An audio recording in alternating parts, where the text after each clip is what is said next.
Hi guys, welcome back to my channel, myself Vaishali, and in today's video we will learn about cell injury and cell death and adaptation. So let's start the video. So this is the first chapter of pathology. So let's start the chapter cell injury, cell death and adaptation. So first we will talk about adaptations. Wait a minute. So first we will talk about adaptation. The first adaptation is hypertrophy. What is the meaning of hypertrophy?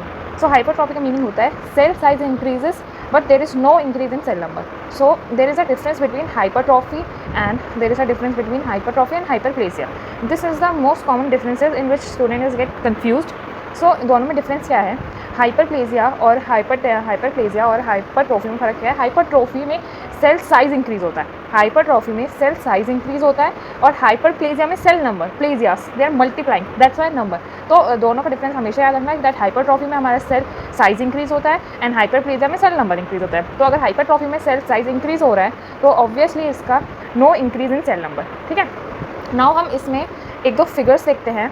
So this is the figures which I taken from Robbins latest edition. So here is a hypertrophy of uterus.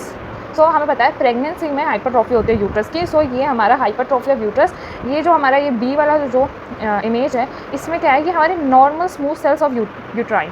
तो ये हमारे uterus का normal cells है, normal spindle shape cells है हमारे uterus के. और यहीं अगर सेल का साइज इंक्रीज़ हो जाता है, जैसे इसमें हो गया सेल इंक्रीज, तो इसमें क्या हुआ, हमारा स्पिंडल शेप जो यूट्रस स्मूथ सेल्स थे ना नॉर्मल यूट्रस के, वो हमारे लार्ज प्लम्प सेल्स में बदल गए. क्योंकि क्या होता है हमारे हाइपरट्रॉफी में सेल साइज इंक्रीज हो गया, तो इसमें सेल साइज इंक्रीज हो गया. और ग्रॉस इमेज देखी जाए तो हमारी जो ए इमेज है this is a gross image. So hypertrophy is nothing but hypertrophy is increase in cell size, not in cell number. Wait a minute. So let's do about the second adaptation. The second adaptation is atrophy. So what is atrophy? Atrophy means that cell size and cell number both is decreases. हमारा hypertrophy में cell size increase हो रहा था, hyperplasia में cell number increase हो रहा था, but atrophy में क्या होता है हमारा सेल साइज और सेल नंबर दोनों ही डिक्रीज हो जाते हैं. So both is decreases. ठीक है, देन हम अब इसका एग्जाम्पल देखते हैं. तो here is the image. So this is a example of atrophy. हम ए साइड पर अगर देखा जाए तो ये नॉर्मल ब्रेन है, इसमें कोई भी वाइडनिंग और कोई भी गैप नहीं आ रखा गायराई और सर्काई के बीच में. बट यहीं अगर हम बी वाली इमेज देखें, इसमें देखिए इसमें हमारे स्पेस इंक्रीज नहीं हो रहे हैं ना स्पेस इंक्रीज. तो इसमें क्या हो रहा है, हमारी widening of sulci and narrowing of gyri हो जाती है. तो इसमें बस यही है इसमें हमारे वाइडनिंग हो. तो एट्रोफी का मीनिंग क्या था, हमने बोला था ना जिसमें सेल साइज और सेल नंबर दोनों ही डिक्रीज हो रहे हैं, तो उसका मतलब होता है हमारा एट्रोफी. और यहाँ हमारा ये भी मैंने रॉबिन से लिया, तो ये हमारा एक इमेज है ब्रेन की जिसमें हमारा पता चल रहा है ये नॉर्मल ब्रेन है और ये एट्रोफी ब्रेन है. Now let's talk about the next is most important. So उससे पहले हम हाइपरप्लेजिया कर लेते हैं. हाइपरप्लेजिया, हमने हाइपरप्लेजिया के बारे में पढ़ा ही था that hyperplasia means increase in number of cells. So it increase the number of cells but it do not increase the cell size. तो मतलब इसमें सेल नंबर इंक्रीज होता है, सेल साइज इंक्रीज नहीं होता. तो सबसे इंपॉर्टेंट और इसे ज़्यादातर पेपरों में पूछा जाता है BPH. So BPH is the most important example of hyperplasia. So BPH is a benign prostatic hyperplasia. So this is a histological image of BPH. So here you can see this glands. This is hyperplastic gland. Hyperplasia मतलब इसमें क्या हो रहा है, हमारे cell number जो होते हैं ना, हमारे सेल्स के नंबर वो हमारे इंक्रीज हो रहे हैं.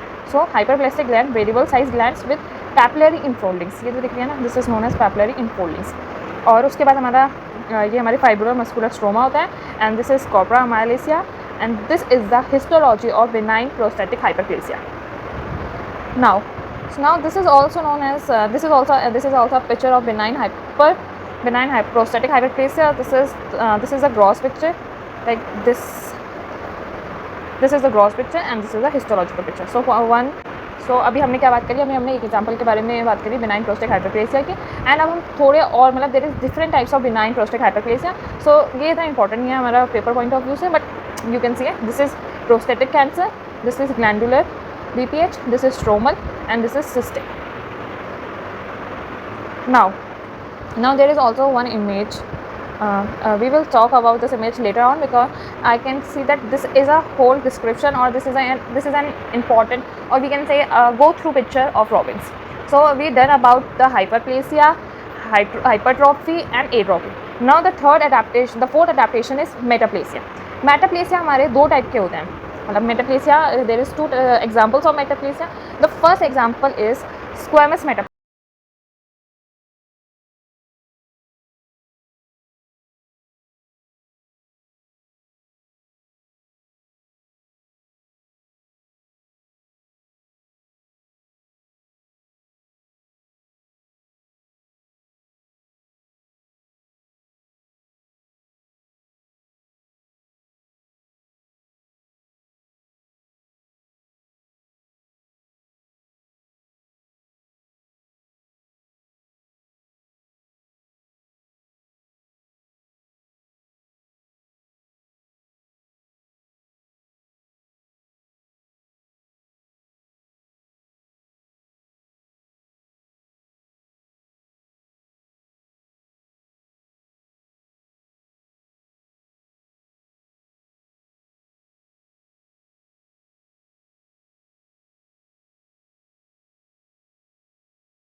Columnar epithelium. तो यही फ़र्क है, ठीक है। तो हम इससे याद कर सकते हैं बैरट ईसोफेगस और एक squamous epithelium, squamous metaplasia. So अभी हमने 4 चीज़ें पढ़ ली। हमने squamous metaplasia, hyperplasia, hypertrophy, atrophy. Now this let's come to this image. In this image हमने इसमें दिखा रखा है that this is the normal myocyte. Myocyte is the cell in cardiac muscle. So this is a normal cyte, ये हमारे cardiac heart का specimen है। तो जब अगर हमारा लोड इंक्रीज़ हो जाता है, तो लोड इंक्रीज़ होगा, स्ट्रेस होगा, तो ये क्या करता है, अडैप्टेशन करने लग जाता है। अडैप्टेशन के 4 टाइप होते हैं और हार्ट में अडैप्टेशन किस तरीके से होता है, हाइपरट्रॉफी। हार्ट कभी भी हाइपरप्लेसिया नहीं करता, हार्ट हमेशा हाइपरट्रॉफी करता है। सो हाइपरट्रॉफी हो गई। So this is the heart hypertrophy. But now we will अगर हमारा ये तो इंक्रीज स्ट्रेस और लोड की वजह से हुआ है, बट अगर हमारा इंजरी हो जाए, तो इंजरी में अभी आप देख ही रहे हैं that irreversible, 2 type of injury, this is reversible and irreversible. But अभी हमारी रिवर्सिबल इंजरी हुई, देन रिवर्सिबल इंजरी में फिर भी हमारा स्ट्रेस लगा ही रहा और सेल इंजरी हमारी कंटिन्यूस रही। देन हमारी अगर कंटिन्यूस, तो हमारी सेल डेथ हो जाती है और cell death is a irreversible cell injury. So इधर हमारी सेल डेथ हो गई। So this is 2 aspect, like अगर हमारा नॉर्मल सेल है, अगर उसमें स्ट्रेस और लोड बढ़ रहा है, तो पहले वो अडैप्टेशन की कोशिश करेगा। बट अगर स्ट्रेस ज़्यादा होता जा रहा है, तो पहले इरिवर्सिबल इंजरी आएगी और उसमें भी स्ट्रेस कंट्रोल हमारा नहीं हुआ मैकेनिज्म्स, तो हमारी irreversible injury. So this is the mechanism I am talking about. So in this mechanism this is a cell injury. हमारी सेल इंजरी हुई, तो सेल इंजरी होती है, तो सबसे पहले वो क्या करता है, अडैप्ट करने की कोशिश करता है। तो there is a adaptation. But अगर अडैप्टेशन नहीं हुआ, इन एबिलिटी टू अडैप्ट, तो 2 टाइप में चीज़ों में हो जाएगा। एक हमारा reversible injury, irreversible injury. Reversible injury क्या होता है, हमारा फिर से वो नॉर्मल सेल्स बन जाता है। और वही तो नॉर्मल सेल्स में भी हमने देखा कि स्ट्रेस होगा, adaptation, injury similar to cell injury. तो रिवर्सिबल इंजरी माइल्ड ट्रांजिएंट होती है और वो नॉर्मल सेल्स में कन्वर्ट हो जाती है। बट इरिवर्सिबल इंजरी या तो वो नेक्रोसिस होती है या वो एपोप्टोसिस होती है। So this is important flow chart which clear your concept about the cell injury. So there is a mechanism of cell injury. So the mechanism of cell injury is like there is 3 mechanism. There is a 3 or 4, we can say 4 mechanism. So the first mechanism is like we will talk about this, that there is a mitochondrial damage. If there is a mitochondrial damage, there is cell injury. If entry of calcium ions, cell injury. Membrane damage, there is a cell injury. Protein misfolding and DNA damage is cell injury. So this is the 4 factors which leads to cell injury. So now let's see how it leads to cell injury. सो अगर हमारा hypoxia, इशेमिया और radiation, जो हमारे injurious agents होते हैं, वो हमारे cell में आते हैं, वो माइटोकॉन्ड्रिया को डैमेज करते हैं। माइटोकॉन्ड्रिया को डैमेज करते हैं, जिससे क्या होता है, हमारा एटीपी डिक्रीज़ होता है। हमारा फिर एटीपी डिक्रीज़ होगा, तो जो हमारी एटीपी इंडिपेंडेंट जो फंक्शंस होते हैं बॉडी में, सो एनर्जी डिपेंडेंट फंक्शंस भी डिक्रीज़ हो जाते हैं और सेल इंजरी और नेक्रोसिस। वहीं हमारा अगर हमारा वायरस इंक्रीज़ होता है, तो it's leads to damage of lipid and proteins and nucleic acids. जब हमारा लिपिड्स, प्रोटीन और न्यूक्लिक एसिड में डैमेज होएगा, तो ये हमारी सेल इंजरी और नेक्रोसिस। तो हम अभी पता चल गया ना कि माइटोकॉन्ड्रियल डैमेज कैसे लीड करता है सेल इंजरी में। अब नेक्स्ट हम पढ़ते हैं एंट्री ऑफ कैल्शियम। तो एंट्री ऑफ कैल्शियम से हमारा 2 तरीके से हमारा डैमेज कर सकता है। First is like increase mitochondrial permeability, ये एक तो माइटोकॉन्ड्रियल परमेबिलिटी इंक्रीज कर देगा, फिर सारे सब्सटेंस जाने लग जाएंगे। Second, activation of multiple cellular enzymes. अगर हमारी बॉडी में बहुत सारे सेलुलर एंजाइम एक ही टाइम पे ये एक्टिवेट कर देगा तो सारे एक्ट करने लग जाएंगे, जिससे हमारा सेल डैमेज होने लग जाएंगे, तो it's also leads to cell injury. So this is entry of calcium, mitochondrial damage which leads to cell injury. Third, अगर हमारा मेम्ब्रेन डैमेज हो जाए, जैसे इधर ROS और इंजीरियस एजेंट से हमारे सेलुलर मेम्ब्रेन डैमेज हो गया। देखो जब डैमेज हो जाता है तो दो चीज़ और डैमेज होगी, हमारे दो कंपोनेंट होते हैं ना, एक लाइसोसोम मेम्ब्रेन डैमेज हो जाएगी और एक damage of plasma membrane.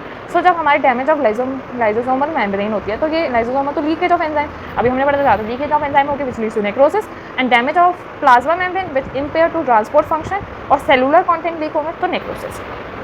So here done about membrane damage से भी हमारा सेल इंजरी होती है। नेक्स्ट, अगर हमारा प्रोटीन मिसफोल्डिंग हुई या DNA डैमेज, अभी इधर हमारा आपको दिख ही रहा होगा लाइक रेडिएशन म्यूटेशन है, जैसे न्यूक्लियस में हमारे DNA डैमेज हो गया, ऑब्वियसली म्यूटेशन और रेडिएशन से DNA डैमेज होते हैं, तो उससे क्या होगा, तो चाहिए एक तो हमारी सेल साइकिल अरेस्ट हो जाएगी और हमारा एक्टिवेशन ऑफ कैस्पेस, जो भी हम एपोप्टोसिस में पढ़ेंगे कि कैस्पेस क्या होता है। So this leads to apoptosis, program cell death. So here is all about the cell injury, and next we talk about, in next video we will talk about the reversible and irreversible cell injury.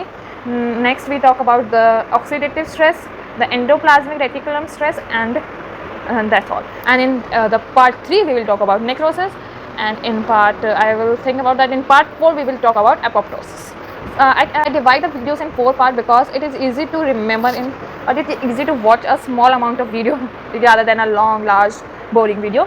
So this is easier you to remember these things. I hope you like my video. So please like, share, comment, and thank you. See you in the next video.